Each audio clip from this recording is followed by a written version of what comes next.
বাংলাদেশে সংখ্যালঘুদের উপর অত্যাচার অত্যন্ত নিন্দনীয়।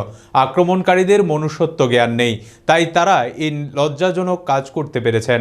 আজ বাংলাদেশে সংখ্যালঘুদের উপর আক্রমণের ঘটনার প্রসঙ্গে একথা বললেন সাংসদ বিপ্লব কুমার দেব।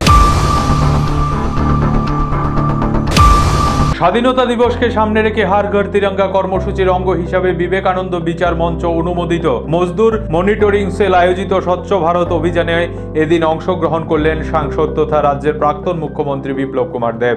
এদিন তিনি বীর সন্ন্যাসী স্বামী বিবেকানন্দের পূর্ণাবয়ব মূর্তিতে পুষ্প অর্পণ করেছেন। কর্মসূচির শেষে সাংবাদিকদের মুখোমুখি হয়ে বাংলাদেশের সংখ্যালঘুদের উপর আক্রমণের ঘটনার তীব্র নিন্দা জানিয়েছেন সাংসদ। তিনি বলেন, ক্ষমতায় কেউ চিরস্থায়ী নয়, দীর্ঘ শাসন ব্যবস্থায় ত্রুটি বিচ্যুতি হতে পারে, যার কারণে কোনো না কোনো সময় ক্ষমতার পরিবর্তন হবেই। কিন্তু ক্ষমতার পরিবর্তনের পর সংখ্যালঘুদের উপর আক্রমণ অত্যন্ত দুর্ভাগ্যজনক। মৌলবাদী গোষ্ঠীরা বাংলাদেশের অস্তিত্ব নষ্ট করার জন্য এই পরিকল্পনা করেছে। তার বক্তব্য অনুযায়ী ত্রিপুরায়ও 25 বছর বামেদের শাসন ছিল। 2018 সালে রাজ্যে ক্ষমতার পরিবর্তন হয়েছে, কিন্তু রাজ্যে কোনো সংখ্যালঘু কিংবা কোনো সম্প্রদায়ের উপর আক্রমণ নেমে আসেনি। বাংলাদেশের মতো ঘটনায় ত্রিপুরায় ঘটেনি। যাদের মধ্যে মনুষ্যত্ব জ্ঞান নেই, তারাই এইভাবে সংখ্যালঘুদের উপর অত্যাচার চালাতে পারে। এই আক্রমণকারীদের উন্মত্ততা দেখে মনে হয় তাদের কাছে মানুষত্ব হার মানবে। আজকে বিবেকানন্দ বিচার মঞ্চের মজদুর মনিটরিং সেল, এই দুই যে সংগঠন, রাষ্ট্রবাদী সংগঠন, সেই সংগঠনের মাধ্যমে স্বচ্ছ ভারত অভিযানে করার জন্য আজকে চিলড্রেন পার্কে আমি এসেছি। এটা স্বামী বিবেকানন্দের মূর্তিকে যেখানে রয়েছে স্ট্যাচু, সেটাকে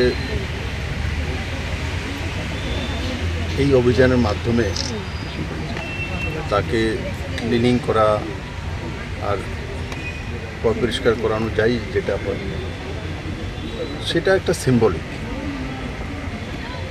আমাদের মধ্যে ওই মানসিকতাটা রাখা উচিত সমাজের মধ্যে।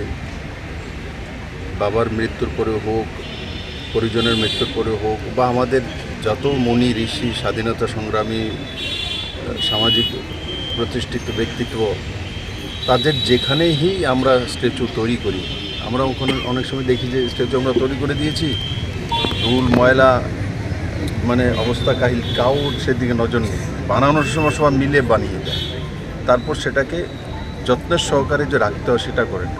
এই স্বচ্ছ ভারত অভিযানের মাধ্যমে এই যে মূর্তি ক্লিনিং বা এইগুলোর মাধ্যমে আমরা সমাজকে সেটাই সন্দেশ দিতে চাই, যখনই আমরা এই ধরনের স্ট্যাচু তৈরি করি তখন সেটা যাতে কন্টিনিউ প্রসেস থাকে, আমরা সেগুলোকে সবসময় ধুয়ে মুছে পরিষ্কার পরিচ্ছন্নভাবে রাখা, আর তার মাধ্যমে আমাদের মানসিকতার পরিচয় হয় যে আমরা যেই মূর্তিটা বানিয়েছি সেটা আমরা নিষ্ঠার সহকারে বানিয়েছি। আমরা যখন আমাদের বাবা মার মৃত্যু হয় বা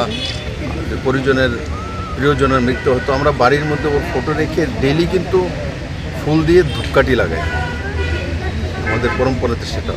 তো সেটারই বহিঃপ্রকাশ বা সেই ব্যবস্থা যাতে আমাদের যেখানে মোড়ে হোক, বাড়ির সামনে হোক, শহরে হোক, গ্রামের কোনো প্রান্তে হোক, আমরা যখন এইসব স্ট্যাচুগুলো মহান ব্যক্তিত্বের তৈরি করি, তখন সেগুলো যাতে সুন্দরভাবে মেনটেন করতে হয়, তারই একটা রূপরেখা ভারতীয় জনতা পার্টির তরফ থেকে মাননীয় নাড্ডাজি স্বাধীনতা দিবস উপলক্ষে উনি রেখেছেন, আর তার অঙ্গ হিসাবে আজকে আমি এখানে এসেছি। আমি আপনাদের মাধ্যমে বিবেকানন্দ বিচার মঞ্চ এবং আমাদের যে মজদুর মনিটরিং সেল, তাদেরকে অনেক অনেক ধন্যবাদ জানাই। আমি আশা করি এই দুইটা সংগঠনে যেভাবে রাষ্ট্রহিতে সমাজের গরিব মজদুরদের মধ্যে কাজ করছে, আর যেটা আমাদের বিবেকানন্দ বিচার মঞ্চ আছে, সেটা আমাদের সরকারি বা বেসরকারি কর্মচারীদের মধ্যে কাজ করছে, তাদের সাহায্য সহজে আরও সুন্দর। Bureau report, Asian Times.